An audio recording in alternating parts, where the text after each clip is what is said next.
Em nome do Pai, do Filho e do Espírito Santo. Amém. Meus queridos irmãos, o Evangelho de hoje nos fala do sinal de Jonas. Jesus desabafa, dizendo que esta geração má e perversa pede um sinal, mas não terão outro sinal a não ser o de Jonas. E lembra inclusive da Rainha do Sul, a Rainha de Sabá. O que Jesus quer nos ensinar com este Evangelho? Veja só. O que acontece é o seguinte: Deus, Ele realiza sinais externos para a nossa conversão. Mas esses sinais externos, eles não são suficientes para que nós creiamos.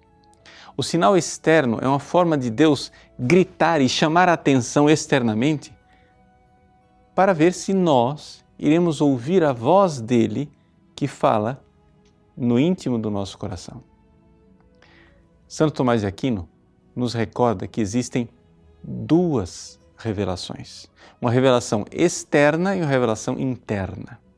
Ou seja, Jesus realiza o grande milagre, por exemplo, da ressurreição de Lázaro. Não é?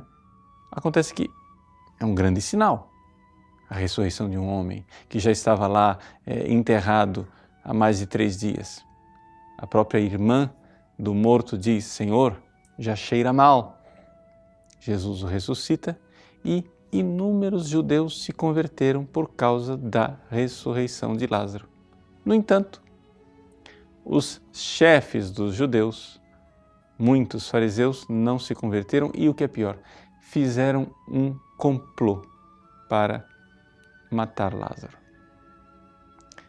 Vejam, o sinal estava lá, o sinal externo estava lá, mas faltava ouvir a voz interna.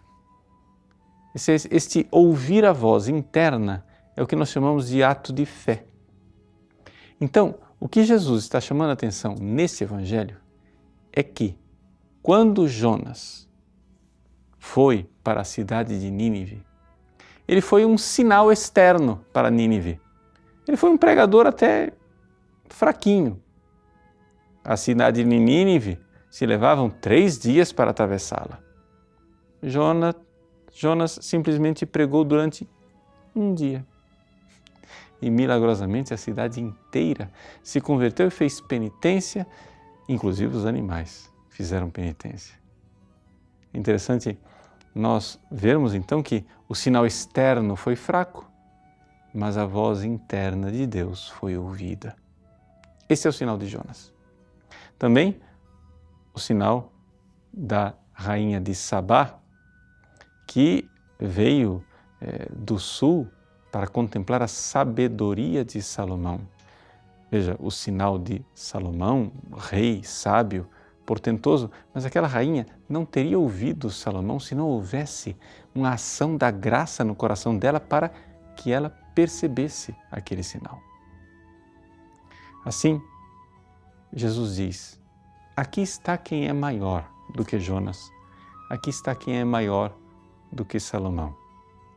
Ele, o próprio Jesus, é um sinal externo, clamoroso. É Deus que brada a todo o universo o seu amor por nós, o quanto Ele nos quer bem, o quanto Ele nos ama. No entanto, nós não iremos ouvir Deus se não ouvirmos a voz interna que no nosso coração nos fala, para que, aquecendo a esta voz, nós façamos um ato de fé. Eis aí o que nós precisamos fazer. O tempo da Quaresma é um tempo especialíssimo de oração. Ora, o ato da oração é o que é de mais essencial na oração, é o ato de fé. É o ato de nós dialogarmos com Deus, mas eu falo com Deus, mas Deus me responde na sua voz interna. E eu, com este ato de fé, ouço Deus que me fala. Há sinais externos, a Sagrada Escritura, os milagres, os sacramentos, a vida dos santos. Mas se eu não tiver o ato de fé interior, essa voz que grita lá fora não será ouvida aqui dentro. Nenhum outro sinal eu vos dou. O sinal mesmo é esta voz que sussurra suavemente aí dentro, no seu coração. Deus abençoe você. Em nome do Pai, e do Filho e do Espírito Santo. Amém.